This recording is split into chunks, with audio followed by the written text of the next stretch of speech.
जय हिंद दोस्तों। हम पढ़ रहे हैं सिंधु सभ्यता।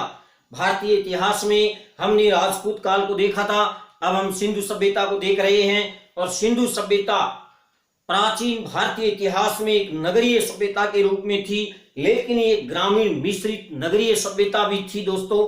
अकेला नगरों से काम नहीं चलता, लेकिन भारत की पहली नगरीय सभ्यता, शहरी सभ्यता अगर क्वेश्चन आता है तो हम सिंधु सभ्यता ही मानते हैं। और दोस्तों, आपने हमारे चैनल को लाइक सब्सक्राइब जरूर करेंगे, ये मुझे विश्वास है। अपने दोस्तों के साथ शेयर करना, क्योंकि भारत सरकार हो, राजस्थान सरकार, एग्जाम में सिंधु घाटी सभ्यता से क्वेश्चन आते ही आते हैं। जैसा कि पिछले राजस्थान पुलिस की एग्जाम में भी क्वेश्चन आया 2020 में कि सिंधु सभ्यता में एक क्वेश्चन था कि इंडस को संस्कृत में क्या कहते हैं, तो सिंधु यानी सिंधु नदी वाला जो प्रदेश है वही इंडस है। सिंधु को इंडस कहते हैं, इसलिए सिंधु के उधर का पार का प्रदेश भी क्या हो गया, इंडिया। तो दोस्तों, ये शब्दों की बातें हैं जो एग्जाम में पूछी जाती हैं। हम बात कर रहे हैं कि जो हमारी सिंधु घाटी सभ्यता थी दोस्तों, इसका नाम सिंधु घाटी सभ्यता क्यों पड़ा? जॉन मार्शल ने इसे सिंधु घाटी सभ्यता कहा क्योंकि इसके जो पहले स्थल मिले खुदाई में वो सिंधु घाटी के किनारे ही मिले थे, सिंधु नदी के किनारे मिले थे। इस सिंधु घाटी सभ्यता की बात करें तो दोस्तों, सर्वप्रथम 1826 ईस्वी में चार्ल्स मेसन ने हमें ये बताया कि यहाँ कुछ है, देखो यहाँ कुछ है, कोई दबीरी सभ्यता है। ये सर्वप्रथम जानकारी हमें देने वाला कौन था? चार्ल्स मेसन था। 1826 ईस्वी में इसने सिंधु घाटी सभ्यता की जानकारी दी थी। लेकिन सिंधु घाटी सभ्यता का खोजा गया पहला स्थल था हड़प्पा। ये हड़प्पा पाकिस्तान में है दोस्तों, रावी नदी के किनारे। कौन सी नदी के किनारे? रावी नदी के किनारे हड़प्पा स्थल खोजा गया जॉन मार्शल के निर्देशन में 1921 में। और खोजने वाले कौन थे? दयाराम। दया हो गई किसकी? साहनी की। तो दयाराम साहनी ने इस सभ्यता स्थल को खोजा था, किसके निर्देशन में? भारतीय पुरातत्व विभाग के अध्यक्ष जॉन मार्शल के निर्देशन में। अब दोस्तों, ध्यान देने वाली बात है कि जॉन मार्शल ने इसे सिंधु घाटी सभ्यता कहा क्योंकि ये सिंधु एवं उसकी सहायक नदियों के किनारे ही ये सभ्यता स्थल हमें देखने को मिले थे। लेकिन इसका पहला खोजा गया स्थल हड़प्पा होने के कारण इसको हड़प्पा सभ्यता भी कहते हैं। तो दोस्तों, ये थी हमारी सिंधु सभ्यता, जिसकी सर्वप्रथम जानकारी चार्ल्स मेसन ने दी थी 1826 में। और इसकी सर्वप्रथम खोज हड़प्पा की हुई थी रावी नदी किनारे 1921 में दयाराम साहनी के द्वारा। ठीक उसके थोड़े देर बाद मोहनजोदड़ो की भी खोज हो गई। और मोहनजोदड़ो सिंधु नदी के किनारे है। चाहे चनहुदड़ो हो चाहे मोहनजोदड़ो हो, ये जोदड़ो कहां मिलेंगे? सिंधु नदी के किनारे, इसका मतलब पाकिस्तान में है। दोस्तों, 1922 में ठीक एक साल बाद मोहनजोदड़ो की खोज भी हो गई। और वो खोज की थी राखल दास। कौन से दास? राखल दास बनर्जी। और इस तरह से दोस्तों, हमारे पास सिंधु सभ्यता की दो जुड़वा राजधानियां आ गई। हम और भी सभ्यता स्थलों को खोजेंगे, लेकिन मैं आपको सिंधु सभ्यता की दो जुड़वा राजधानियां दिखाने के लिए दोनों को एक साथ खोज के दिखा रहा हूं। तो दोस्तों, इन दोनों को सिंधु सभ्यता की जुड़वा राजधानी किसने कहा था? जुड़वा कैपिटल किसने कहा सिंधु सभ्यता की? वो महोदय कौन थे? तो वो महोदय थे स्टुअर्ट पिगट। स्टुअर्ट पिगट, ये नाम याद रखना दोस्तों। इस महोदय ने इन दोनों स्थलों को सिंधु सभ्यता की जुड़वा राजधानी कहा था। और ये क्वेश्चन रीट की एग्जाम में आ सकता है कि सिंधु सभ्यता की हड़प्पा और मोहनजोदड़ो दोनों जुड़वा राजधानी थी, ये कथन किस इतिहासकार का है? तो ये हमारे स्टुअर्ट पिगट महोदय हैं। ये स्टुअर्ट कौन है? पिगट महोदय, ये ध्यान रखना। अब हम बात करते हैं कि ये सभ्यता का आकार कैसा था। तो दोस्तों, भारत की प्रथम नगरीय शहरी सभ्यता की हम बात करें तो इसके खोज निर्माता कौन थे? ये भी एक क्वेश्चन आता है कि सिंधु सभ्यता के निर्माता कौन थे?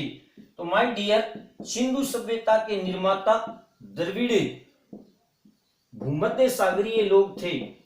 सिंधु सभ्यता के निर्माता कौन थे? द्रविड़ भूमध्य सागरीय लोग थे। ये वेरी इंपॉर्टेंट क्वेश्चन रहता है दोस्तों, ध्यान रखना। एग्जाम हॉल में आपसे मुलाकात करेगा क्या कि सिंधु सभ्यता के निर्माता कौन थे? द्रविड़ भूमध्य सागरीय लोग थे। और आगे हमारी वैदिक सभ्यता आएगी, उसके निर्माता कौन थे? आर्य होंगे, और हम उन्हीं आर्यों की संतान हैं। तो दोस्तों यहाँ सबसे बड़ी बात यह है कि जानकारी देने वाला कौन है, चार्ल्स मेसन। सर्वप्रथम खोज हुई अरपाकी दयाराम साहनी के द्वारा और निर्माता इसके थे द्रविड़ भूमध्य सागरीय लोग। अब हम बात कर रहे हैं कि इसका आकार कैसा था। तो माय डियर, सिंधु सभ्यता का आकार त्रिभुजाकार था, त्रिभुजाकार। ये वेरी इंपॉर्टेंट क्वेश्चन है। ये इधर जम्मू कश्मीर में मांडा से सुतकांगेडोर और इधर दायमाबाद से लेकर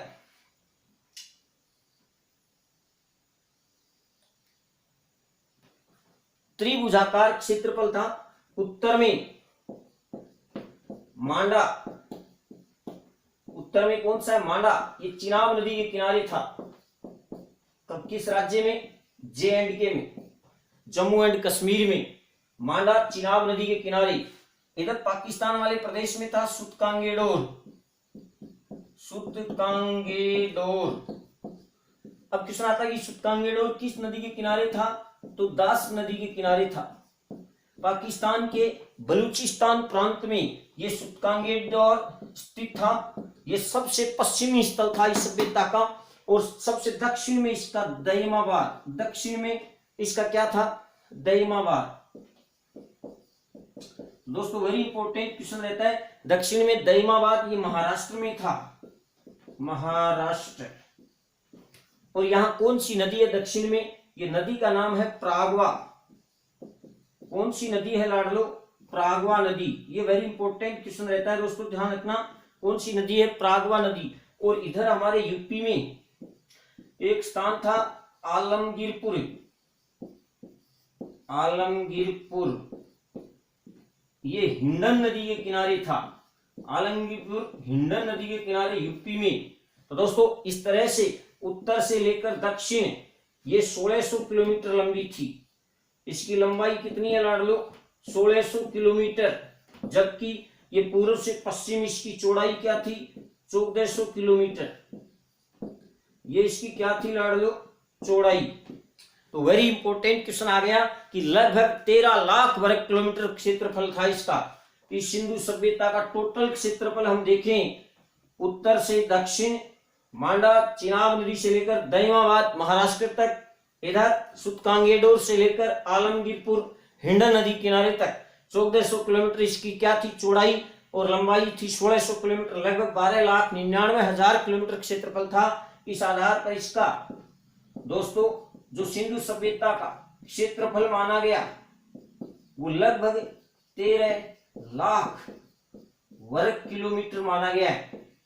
ये ध्यान दें दोस्तों, यहाँ पर सिंधु सभ्यता का क्षेत्रफल आए 12,99,000 कुछ किलोमीटर अलग बात है, लेकिन लगभग 13 लाख रहना, 13 लाख नहीं करना, 13 लाख वर्ग किलोमीटर में ये सभ्यता फैली हुई थी। सबसे उत्तरी छोर मांडा जम्मू कश्मीर में चिनाब नदी के किनारे था, तो दक्षिण में दयमाबाद महाराष्ट्र में प्रागवा नदी के किनारे था, और पश्चिम में सुतकांगेडोर ये बलूचिस्तान दास्क नदी के किनारे था, और पूर्व में आलमगीरपुर हिंडन नदी यूपी में। इस तरह से ये हमारी सभ्यता फैली हुई थी दोस्तों। त्रिभुजाकार इसका आकार था, ये वेरी इंपॉर्टेंट है। इसका क्षेत्रफल जो सिंधु सभ्यता इसकी बात कर रहे हैं, लगभग 13 लाख वर्ग किलोमीटर में फैली हुई ये सभ्यता है। अब दोस्तों इसके क्वेश्चन आते हैं कि जो सभ्यता स्थल है उसमें विशेष बात क्या रहती है। हम एक एक सभ्यता स्थल को अलग से देखेंगे, लेकिन उससे पहले 2-4 क्वेश्चन सीधे देखते हैं हम कि जो हमारी ये सिंधु सभ्यता थी इनकी लोगों की लिपि कैसी थी। तो दोस्तों इनकी लिपि थी बुस्त्रोफेदन, बुस्त्रोफेदन जिसको भाव चित्रात्मक लिपि भी बोला जाता है, भाव चित्रात्मक लिपि भी बोला जाता है। बुस्त्रोफेदन मतलब भाव चित्रात्मक लिपि थी। वेरी इंपॉर्टेंट क्वेश्चन है। और यहां पर जो मुद्राएं मिली हैं, ये मुद्राएं किसकी बनी थी दोस्तों, ध्यान दीजिए। यहां पर मुद्राएं यहां पर सेल खड़ी की बनी है। किसकी बनी है, सेल खड़ी की बनी है। और विशेष बात, सर्वाधिक मुद्राएं हमें कहां से मिली हैं, मोहनजोदड़ो से मिली हैं। और विशेष बात, जब हम कालीबंगा सभ्यता पढ़ते हैं मेरे लाडलो, तब हम ये पढ़ते हैं कि कालीबंगा में बेलन, तो बेलनाकार, बेलनाकार मेसोपोटामियाई मुहरें, बेलनाकार मेसोपोटामियाई मुहरें हमें कहां से मिली हैं? वो कालीबंगा से मिली है। कालीबंगा हनुमानगढ़ में घग्गर नदी के किनारे, हम इसको अलग से देखेंगे। यहीं पर हमें बेलनाकार मेसोपोटामियाई मोहरें मिली हैं। तो मोहरें सर्वाधिक मात्रा में मिली है हमें कहां से? मोहनजोदड़ो से। और सिंधु सभ्यता के लोगों की मोहरें किससे बनी होती थी? शेल खड़ी की बनी होती थी। वेरी इंपॉर्टेंट क्वेश्चन है। अब मैं 2 क्वेश्चन बता रहा हूं, किसी को बताना मत, सीधे एग्जाम हॉल में आपसे मिलेंगे। पहला क्वेश्चन, सर्वप्रथम कपास के साक्ष्य हमें किस सभ्यता से मिलते हैं? सिंधु सभ्यता से। सर्वप्रथम कपास के साक्ष्य सिंधु सभ्यता से ही मिलते हैं। तो ध्यान दीजिएगा, दुनिया को कपास किसने दिया? हमारी सिंधु घाटी सभ्यता ने दिया। याद रखना, विश्व में कपास के प्राचीनतम प्रमाण हमें कहां से मिलते हैं? सिंधु घाटी सभ्यता से मिलते हैं दोस्तों। और फिर अगला क्वेश्चन आ रहा है कि सिंधु घाटी सभ्यता के लोगों की मुख्य ध्यान दे रहा है यहाँ पर। खाद्यान्न फसलें खूब थी, लेकिन अगर आ जाए कि मुख्य खाद्यान्न फसलें कौन सी थी, तो चावल भी था। लेकिन अगर क्वेश्चन आए मुख्य खाद्यान्न फसल का, तो वेरी इंपॉर्टेंट क्वेश्चन रहेगा मेरे लाडलो, वो है गेहूं व जौ। बस ये ध्यान रखना आप। चावल खाते थे, चावल के साक्ष्य मिले हैं कहां से? गुजरात में भोगवा नदी के किनारे से, जो लोथल है, गोदीवाड़ा, डोक यार्ड, ये भी एक एग्जाम का क्वेश्चन, ध्यान रखना दोस्तों। तो लेकिन अगर मुख्य खाद्यान्न फसलों की बात करता है, तो कपास के सर्वप्रथम प्राचीनतम साक्ष्य हमें सिंधु सभ्यता से ही मिलते हैं दुनिया में। और गेहूं जो यहाँ की मुख्य खाद्य फसलें थी, और यहाँ का प्रमुख गोदीवाड़ा डोक यार्ड, वो कौन सा था? डोक यार्ड का मतलब है, डोक यार्ड जिसको क्या कहा जाता है? गोदीवाड़ा। कौन सा बाड़ा है? गोदीवाड़ा। डोक यार्ड गोदीवाड़ा, ये कहां से मिला है? लोथल, गुजरात। तो इस आधार पर इतिहासकार ये अनुमान लगाते हैं कि सिंधु सभ्यता के लोगों के मेसोपोटामियाई सभ्यता के साथ व्यापारिक संबंध थे। अब एग्जाम का क्वेश्चन आता है कि सिंधु सभ्यता की समकालीन सभ्यता कौन सी थी? तो ध्यान दीजिएगा, कुछ इतिहासकारों ने कहा है कि सिंधु घाटी सभ्यता के समकालीन जो सभ्यता थी वो मिस्र की सभ्यता थी। अगर क्वेश्चन आए सिंधु घाटी सभ्यता के समकालीन सभ्यता थी, तो वो सिंधु घाटी सभ्यता थी। जब समकालीन की बात आती है, तो सबसे पहली बात है कि मेसोपोटामिया की जो सभ्यता थी वो पहले की सभ्यता है, लेकिन माना जाता है, ये भी ध्यान रखना, इसीलिए मार्टिमल हिलर ने सिंधु घाटी सभ्यता का जो कालक्रम दिया है, तो इस आधार पर आप ध्यान रखना, बहुत सी जगह हम लिखा हुआ पढ़ते हैं कि सिंधु घाटी सभ्यता, मेसोपोटामियाई सभ्यता, मिस्र की हांगहो नदी की चीन की सभ्यता, मिस्र की नील नदी की सभ्यता की समकालीन सभ्यता थी। ऐसा कुछ भी नहीं है दोस्तों, मेरे लाडलो, ध्यान रखना, सिंधु घाटी सभ्यता मिस्र की सभ्यता की समकालीन सभ्यता मानी जाती है। अतः मैं आपको सिंधु घाटी सभ्यता का टाइम दिखा देता हूं, आप किसी को बताना मत। अवधि, समय 2300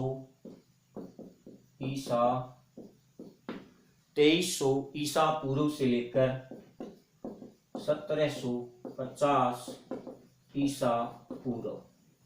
ये वेरी इंपॉर्टेंट क्वेश्चन रहता है दोस्तों, ध्यान रखना। इसमें अगर आपको यहाँ 2350 मिलता है या इधर 1750 मिलता है, कोई दिक्कत नहीं है, क्योंकि इस सभ्यता की जो जानकारी अवधि निर्धारण की गई है वो किस पद्धति से की गई है? वो कार्बन C14 रेडियो एक्टिव। तो इसलिए ये 50 साल प्लस इधर भी रह सकता है, इधर भी रह सकता है, कोई दिक्कत नहीं है। तो ध्यान रखें, जो सर्वाधिक मान्य इसकी अवधि है, जैसे कि जॉन मार्शल ने इसको 3200 से 2750 बताया, वो अलग बात है, वो जॉन मार्शल हैं हमारी, वो तो बता सकते हैं क्योंकि उनके निर्देशन में हमने सब कुछ किया है। इसलिए आप ध्यान दीजिए, यहाँ पर इसकी जो सर्वाधिक मान्य तिथि है वो 2300 से 1750 ईस्वी है। बाकी अन्य इतिहासकारों की अपनी अपनी है, कोई दिक्कत नहीं है। लेकिन सिंधु सभ्यता की अवधि, इसका कालक्रम आए तो 2300 से लेकर ईसा पूर्व से BC से लेकर 1750 BC, इस सभ्यता का समय ये सर्वाधिक मान्य है दोस्तों। इसलिए आपको डरने की जरूरत नहीं है। हम बात कर रहे हैं सिंधु घाटी सभ्यता की, जो ऐतिहासिक प्राचीन भारत की प्रथम नगरीय सभ्यता थी, जिसने हमें बात करें फिर से एक बार, तो ध्यान दीजिए, सिंधु सभ्यता की सर्वप्रथम जानकारी हमें किसने दी थी? चार्ल्स मेसन ने 1826 में दी थी। निर्माता कौन थे सिंधु सभ्यता की? द्रविड़ भूमध्य सागरीय लोग इसके निर्माता थे। फिर इसकी अवधि है 2300 से 1750। अवधि निर्धारण किया गया कार्बन C14 रेडियो एक्टिव जो पद्धति है उसके आधार पर। और विशेष बात, सर्वप्रथम खोदा गया स्थलता हड़प्पा रावी नदी के किनारे 1921 में दयाराम साहनी के द्वारा। उसके बाद दूसरा मोहनजोदड़ो सिंधु घाटी सभ्य नदी के किनारे 1922 में किसने खोजा? राखलदास बनर्जी ने। अब क्वेश्चन यहाँ से क्या हो रहा है दोस्तों कि इन दोनों को, हड़प्पा और मोहनजोदड़ो को, सिंधु घाटी सभ्यता की जुड़वां राजधानी किसने कहा है? स्टुअर्ट पिगट ने कहा है, ध्यान रखना। और सिंधु घाटी सभ्यता की तीसरी राजधानी किसको बताते हैं कुछ इतिहासकार? वो हमारी कालीबंगा को बताते हैं, आप किसी को बताना मत। अब विशेष बात, निर्माता ये हो गए द्रविड़ भूमध्य सागरीय लोग और इसका आकार त्रिभुजाकार था।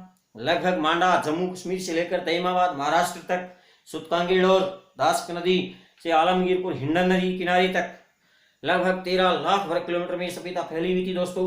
और इनकी लिपि बुस्त्रोफेदन भाव चित्रात्मक थी जो आज तक पढ़ी नहीं गई है दोस्तों, ध्यान रखना। मुद्राएं शेल खड़ी से बनी थी। सर्वाधिक मुद्राएं हमें मोहनजोदड़ो से मिली हैं, जबकि बेलनाकार मेसोपोटामिया में मोहरे हमें कहां से मिली हैं? कालीबंगा से। और सर्वप्रथम कपास के साक्ष्य भी हमें सिंधु घाटी सभ्यता से मिलते हैं। दूसरा, यहाँ की मुख्य खाद्यान्न फसलें क्या थी? गेहूं और जौ। चावल के साक्ष्य मिले हैं, वो बात सही है, लेकिन मुख्य खाद्य फसल है तो गेहूं है, जो होगा मेरे लाडलो।